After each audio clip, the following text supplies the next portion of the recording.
कर्तव्य आहे की जे काही माझ्या हातामध्ये अधिकार असतील त्या अधिकाराचा उपयोग माझ्या जनतेसाठी, माझ्या शेतकऱ्याच्या हितासाठी करायचा. आणि म्हणूनच जो सारखा एक उल्लेख होतोय की तुम्ही जी काय कर्जमाफी केली होती, तुम्ही म्हणजे आपल्या सरकारने, पण तुमच्याच आशीर्वादाने केली होती, नाही तुम्ही पोहोचलो कसा असतो तिथपर्यंत, बरोबर ना? नाही तुम्हीच मला तिथे नेऊन बसवत होता, मी नव्हतं जाऊन बसलो, मी काय एकटा जाऊन बसणार तिकडे. आज आता परिस्थिती अशी आहे की संकट आल्यानंतर सगळे फोटो काढले येतात, मग त्याचे फोटो लावून मदतीचं कार्य होतं, बरोबर ना? आपल्याला वाटतं म्हणजे आम्हाला शहरामध्ये असं वाटतं अरे बापरे काय मोठं काम चाललेलं इकडे, हा मोठा माणूस दिसतोय, कसला मोठा माणूस. आज आता दिवाळी नंतर मी मागेच म्हटलं होतं की सर्व मराठवाड्यात, आता मराठवाड्यात फिरतो म्हटल्यानंतर मला विदर्भ, उत्तर महाराष्ट्र सगळीकडे शेतकरी बोलवायला लागले, साहेब आमच्याकडे पण या, आम्हाला सुद्धा काय मिळालेलं नाही. पण नेमकं पैसे जात आहेत कुठे? ज्या भ्रष्टाचाराच्या कथा आपण ऐकतोय, हजारो कोटींचा भ्रष्टाचार होतोय, हजारो कोटी. म्हणजे मुंबई महापालिका तर लुटून खाऊन टाकली त्यांनी. कॉन्ट्रॅक्टरच्या मागे कॉन्ट्रॅक्टर, आता ओम दादा बोलला ते बरोबर आहे. अदानीच्या सिमेंटच्या पोत्याला कधी हमी भावापेक्षा कमी भाव मिळतो का? आता माझा आपत्तीग्रस्त शेतकरी आहे, त्याला घर बांधायचं, घर वाहून गेलं, सोयाबीनला हमी भावापेक्षा कमी भाव मिळतोय, म्हणून त्याच्या घराला घर बांधण्यासाठी सिमेंटच्या पोत्याचा भाव कमी होतोय का? नाही. यांचे सगळे बगल बच्चे मस्त कमावून आई शहरात राहतात आणि उन्हामध्ये, पावसामध्ये, थंडीमध्ये अक्षरशः आयुष्य उद्ध्वस्त झालेले शेतकरी मरमर मरतो, मेहनत करतो आणि तो काही ठीक नाही मागत आहे. जर तुमच्या कष्टाला योग्य भाव मिळाला, ज्याला हमी भाव म्हणा, तर तुम्हाला कर्ज फेडण्याची काही चिंता लागेल? अजिबात नाही. पण एक तर सगळं करून प्रतिकूल परिस्थितीमध्ये तुम्ही हे सगळं सोनं पिकवायचं आणि सोनं एका रात्रीमध्ये मातीमोल होऊन जातं. आता माती पण वाहून गेली, मग मोल कसलं? खरडून गेलेली जमीन आहे, त्या जमिनीचं करायचं काय हा प्रश्न पडलेला आहे. मागे मी फिरत होतो, मला तुमच्यापैकी आता तुम्हीच सांगा मला, कारण आम्ही त्या बाबतीत आढळणी माणसं, शहरी बाबू. मागे माझ्यावरती टीका होत होती, याला शेतीतलं काय कळतंय, नाही कळत, म्हणून मी शेतकऱ्यांच्या मध्ये जाऊन उभा राहू शकतो, तुम्हाला कळतं तर तुम्ही येऊन उभे राहून दाखवा. सांगतो ना, येतो ना. अरे बाबा फार प्रेम दिसतं तुमचं. थांबा सगळे एक एक जरा आत्ता जरा पुढे पोतडीत एक एक गोष्टी काढायला लागलं. मला पहिलं तुमच्या दुःखाबद्दल बोलू द्या. आता लाडक्या बहिणीत नाही, माझं मत आहे लाडकी बहीण नका बंद करू, ऐका. ऐक ना दादा, आता एक दोन गोष्टी मी तुम्हाला मुद्दाम ऐकवतो. आधी कर्जाचं बघूया, एक मिनिट.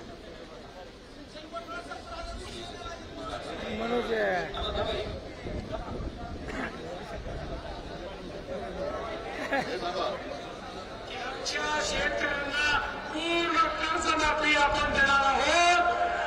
शेतकऱ्यांचा सातबारा कोरा कोरा कोरा कोरा.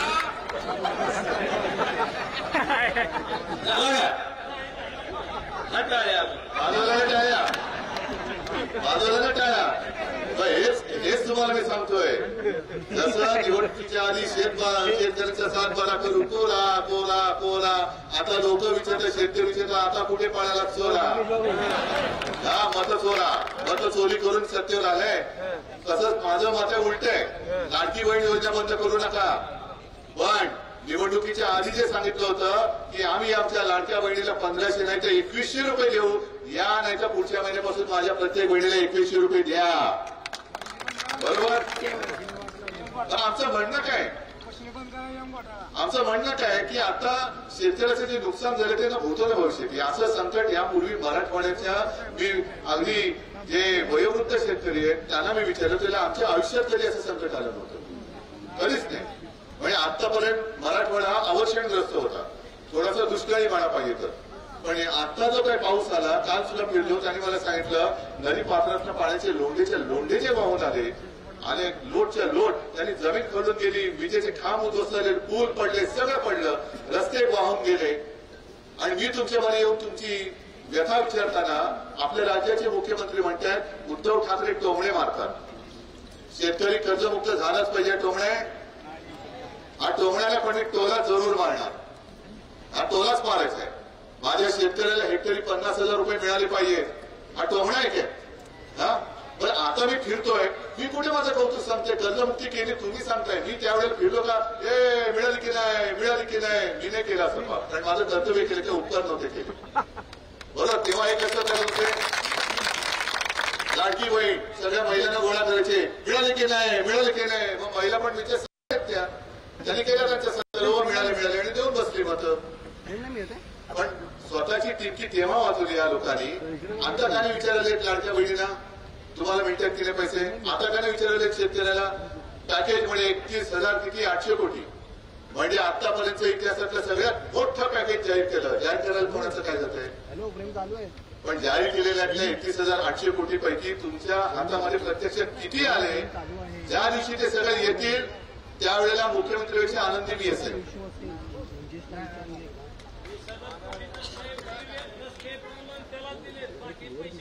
म्हणजे कोणाला शेतकऱ्याला दिले का कॉन्ट्रॅक्टरला? विकास याला म्हणतात विकास. शेतकरी मेला तरी चालेल, शेतकऱ्याच्या उरावरनं तो आता शक्तीपीठाचा तो आहे वेळ तिथे तो प्रश्न. सुपीक जमिनी बिमिनी काही बघत नाही, त्याच्यावरनं रस्ता शेतकऱ्याच्या उरावरनं रस्ता नेऊ, शेतकरी मेला तरी चालेल पण माझा कॉन्ट्रॅक्टर मित्र जगला पाहिजे, याला मुख्यमंत्री म्हणतात विकास. आणि आज मी फिरतो तुमच्याकडे, मी फिरायला लागल्यानंतर सगळ्या त्या भाजप त्यांचे सगळे ते बिंदे आहेत कुबड्या. आता अमित शहा म्हणाले की नाही म्हणाले, कुबड्या कोण म्हणाले त्यांना? त्या कुबड्यांना सुद्धा आता पोड आले अंगावरती तरतरीत. आणि म्हणाले या निमित्ताने का होईना पण उद्धव ठाकरे घराबाहेर पडले. मला त्यांना सांगायचं की अहो तुम्ही तुमच्या स्वतःच्या घराकडे पण जरा मध्ये मध्ये बघत जा. पंचायत होते नाही तर कारण घर सोडून हे कोण मला सांगणार आहे? यांनी पक्ष बदलणारी लोक, 50 कोटी घेणारी लोक, सत्तेसाठी दिल्लीत जाऊन मुजरा करावा लागतो यांना वारंवार. घरदार सोडून दिल्लीत जाऊन मुजरा करावा लागतो. आमचे मुख्यमंत्री शेतकऱ्याला पॅकेज मिळाले की नाही विचारण्यापेक्षा बिहारमध्ये जाऊन प्रचार करतायत. म्हणजे ही लोक यांना जर का मी उद्या मला जर का घरी बसून मी घरी बसून माझा महाराष्ट्र वाचवला, मी घरी बसून माझ्या शेतकऱ्याची कर्जमुक्ती केली, मी घरी बसून माझ्या शेतकऱ्याला आणि गोरगरिबाला शिव बोलत थाळी सुरू करून दिली होती. काय काय केलं होतं? जे तुम्ही म्हणजे ही सगळे भाजप आणि त्यांची पिलावळ दुनियादारी करत फिरतायत, मग तुम्ही फिरून सुद्धा शेतकरी तुमच्या विरुद्ध का चिडलाय? का चिडलाय शेतकरी? का तुम्हाला शिव्या घालतोय? आणि मी घरी बसून आज पहिल्या प्रथम बाहेर पडलं म्हणत असेल तर हे दुनियादारी करणारी लोक यांना मी बाजार बसवे म्हणतो. हे बाजार बसवे लोक तुम्हाला काय आयुष्यात सुख देणार आहेत? हे बाजार बसवे, बाजार बुडगे लोक इथे सगळे या पक्षातनं त्या पक्षात, त्या पक्षातनं त्या पक्षात, म्हणजे जिथे ठोके मिळतील तिकडे जात आहेत. पण माझे शेतकऱ्याला काय हे सगळे घेऊन बसले 50-50 खोके आणि जबरदस्त भ्रष्टाचार, जबरदस्त भ्रष्टाचार. आता या सगळ्या गोष्टी मी तुम्हाला मुद्दामून विचारायला आलो. हे तर पॅकेज मधले काही पैसे मिळाले का? नाही, मला आता खरं पाहिजे कारण चॅनलवरनं चॅनल हे सगळे जगाला दाखवतोय. पॅकेज मधला एक पैसा मिळाला असेल आनंदाने सांगा मिळाला. खरं सांगायचं, खरडून गेलेल्या जमिनीला काय मिळालं? जी गुरंढोरं वाहून गेली, जनावरं वाहून गेले, दुभत्या गायी वाहून गेल्या, बैल वाहून गेले, कोंबड्या वाहून गेल्या, शेळ्या वाहून गेल्या, मुलाबाळांची पुस्तकं वाहून गेली, घरं वाहून गेली, शेतीतली माती वाहून गेली. मिळालं काय? पीक विम्याचे पैसे तर मिळाले ना? अरे नाही कसे? मला तर माझ्याकडे पुरावे आहेत, माझ्याकडे पुरावे आहेत. तुम्ही खोटं बोलताय. ऐका, माझ्याकडे पुरावा आहे. तुम्ही काय म्हणालात आता? 1 रुपया सुद्धा मिळाला नाही, बरोबर ना? अरे ऐकले दादा, अरे दादा ऐका ना, माझं काय बोलणं ऐका. मी काय म्हणतोय, तुम्ही म्हणते 1 रुपया सुद्धा मिळाला नाही. मी काय म्हणतोय, तुम्ही खोटं बोलताय. अरे ऐक ना, माझ्याकडे पुरावा आहे. अरे 6 रुपये मिळाले तर पुरावा आहे. 6 रुपये मिळाले, 3 रुपये मिळाले. तुम्हाला लक्षात आलं? लक्षात आलं मी तुम्हाला काय म्हणणार खोटं? म्हणजे एवढी थट्टा, एवढी चेष्टा शेतकऱ्याची अद्याप कोणी केलेली नाही. 1 रुपया पीक विमा बंद, शिवभोजन बंद, आनंदाचा शिधा बंद, हे सगळं बंद आणि यांचं दुकान चालू. ओढतात पैसे. मार्गदर्शनाखाली नगरपालिका, नगरपंचायती, जिल्हा परिषद आणि महानगरपालिकेच्या निवडणुका होणार आहेत. आणि एकंदरीत संपूर्ण निवडणुकीचं महायुतीचं सोबत चर्चा असेल, निवडणुकीचं संपूर्ण फॉर्म भरणे, कॅन्डिडेटमध्ये त्या ठिकाणी जी प्रक्रिया करावी लागते आम्हाला पक्षाला, ती प्रक्रिया करणे, या सर्व बाबी माननीय अध्यक्षांनी आता निवडणूक प्रभारी आणि निवडणूक प्रमुखावर दिलेले आहे. हेच निवडणूक प्रमुख आणि प्रभारी त्या त्या जिल्ह्यामध्ये महायुती चर्चा करणार आहे आणि त्यामुळं महायुतीचा समन्वय राखणे सुद्धा जबाबदारी निवडणूक प्रमुखाची आणि प्रभाऱ्यांची आहे. जरी गणेश नाईकजीला ठाणे दिलं असेल, कारण तिथले जे लोकल मंत्री आहेत, राज्यामध्ये आपण बघितलं असाल प्रभारीची यादी, त्यामध्ये ज्या भागातले मंत्री आहेत त्याच भागात दिले आहे, ज्या जिल्ह्याचे पालकमंत्री आहेत त्याच जिल्ह्यात दिले आहे. आणि त्यामुळं मला वाटतं की हे जे संपूर्ण महायुतीपासून तर निवडणुकीच्या निकालापर्यंत संपूर्ण मॉनिटरिंग निवडणूक प्रभारी करणार आहेत आणि निवडणूक प्रमुख करणार आहेत. त्यामुळे ठाणे जरी गणेश नाईकाकडे असेल, त्यांनी महायुतीची चर्चा त्यांनी करायची आहे. त्यामध्ये मग माननीय अध्यक्ष आमचे रवी चव्हाणजी त्या ठिकाणी काही वाटलं तर इंटरव्हेन्शन करतीलच, काही ठिकाणी आम्ही करू. पण माननीय अध्यक्षांनी जो काल निर्णय घेतला तो निवडणुकीच्या संपूर्ण मॉनिटरिंगचा घेतला आहे. मला वाटतं यातनं निवडणुकीची प्रक्रिया पूर्ण सुलभ होईल. सर, पुढील 24 तास चर्चा करावी. गणेश नाईकांनी स्पष्टपणे यापूर्वी सांगितलेलं आहे की नवी मुंबई असेल, ठाणे असेल, उल्हासनगर असेल किंवा कल्याण असेल, या महानगरपालिकांमध्ये आम्ही एकहाती लढवणार आहोत आणि भाजपचा महापौर कसा असेल यासाठी आमचे प्रयत्न असेल. जर प्रभारी म्हणून गणेश नाईकांनी केलं असेल तर येणाऱ्या काळामध्ये भाजपा विरुद्ध एकनाथ शिंदेची शिवसेना असा थेट सामना आपल्याला महानगरपालिका निवडणुकांमध्ये पाहायला मिळेल का? कधी कधी व्यक्तिगत स्वरूपाने व्यक्ती बोलत असतात, पण आता निवडणुकीचे प्रभारी झाल्यावर त्या रोलमध्ये यावं लागतं. निवडणुकीचे प्रभारी झाल्यानंतर त्यांना सर्वच रोल प्ले करावे लागतील. एकदा आमच्या पक्षामध्ये ही परिस्थिती आहे की ज्याला जो रोल दिला त्या रोललाच त्यांनी जावं लागतं. त्यामुळं जो रोल त्यांना दिलेला आहे त्या रोलमध्ये ते काम करतील.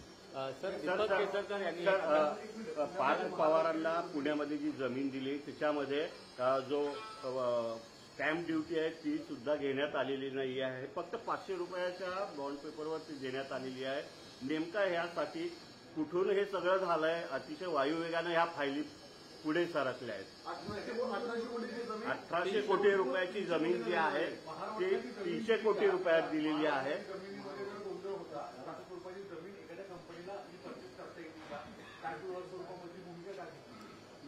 एक तर आतापर्यंत माझ्याकडे कुठलीही तक्रार प्राप्त नाहीये. मला सकाळी अंजली दमानी यांचा फोन होता. त्यांनी सांगितलं की मंगळवारी 11 तारखेला संपूर्ण केस माझ्याकडे त्या फाईल करणार आहेत आणि राहिला प्रश्न महार वतन जमिनीबद्दलचे निर्णय घेण्याचा. तो एक विशेष कायदा आहे. आपल्याला चेक करावं लागेल की महार वतन जमिनीच्या कायद्यानुसार झालाय की नाही झालाय. मुद्रांक शुल्क माफीचा किंवा देण्याबद्दलचा कायदा आहे.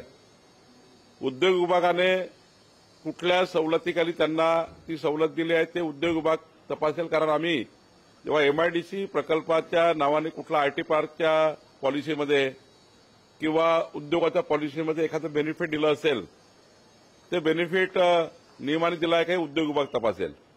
कारण आम्ही या ठिकाणी आयटी पार्कला जे काही धोरण आलं होतं आयटी पार्कचं किंवा उद्योग विभागाचं, त्यावेळी मंत्रिमंडळाने काही त्या ठिकाणी सवलती जाहीर केल्या उद्योगाला.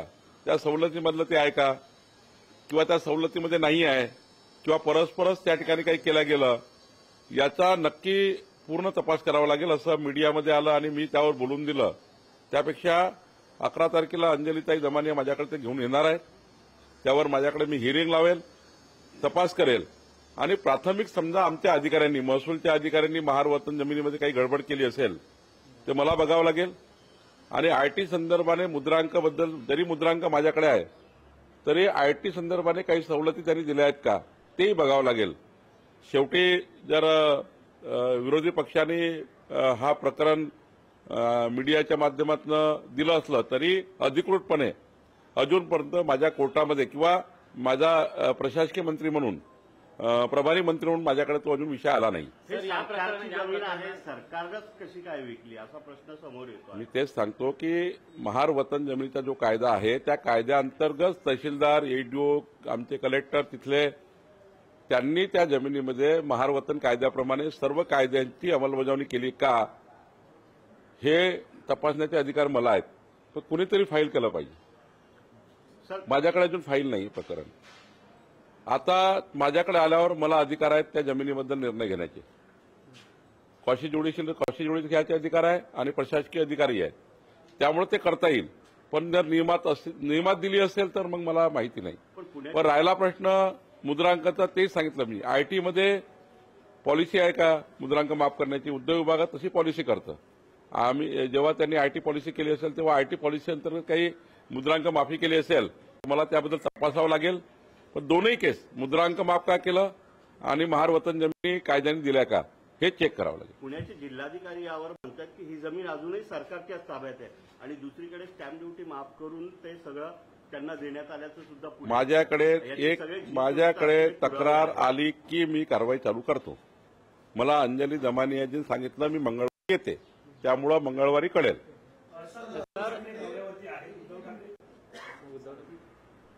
सगळ्यात महत्वाचं, काल राहुल गांधी यांनी जो हायड्रोजन मार्ग टाकला होता आणि वेगवेगळ्या ठिकाणी एकाच व्यक्तीची नावं असल्याचं समोर आणलं होतं. तुमच्या कामठी मतदारसंघाचा उल्लेख केला होता की निवडणूक चोरी झालेली आहे. तर राहुल गांधीची वेडेपणा आहे. त्यांनी तपास करायला पाहिजे की महाराष्ट्राच्या मतदारांवर बोलताना काय बोललं पाहिजे. नुसतं झोपायचं सोंग स्वीकारलं असेल तर मला माहिती नाही. त्यांनी सर्वात आधी मत चोरीचा आरोप लावला कामठीवर. दुबार मतदार कामठीमध्ये आहे हा आरोप लावला. तिबार मतदार कामठीमध्ये आहे, ते पूर्ण राज्यात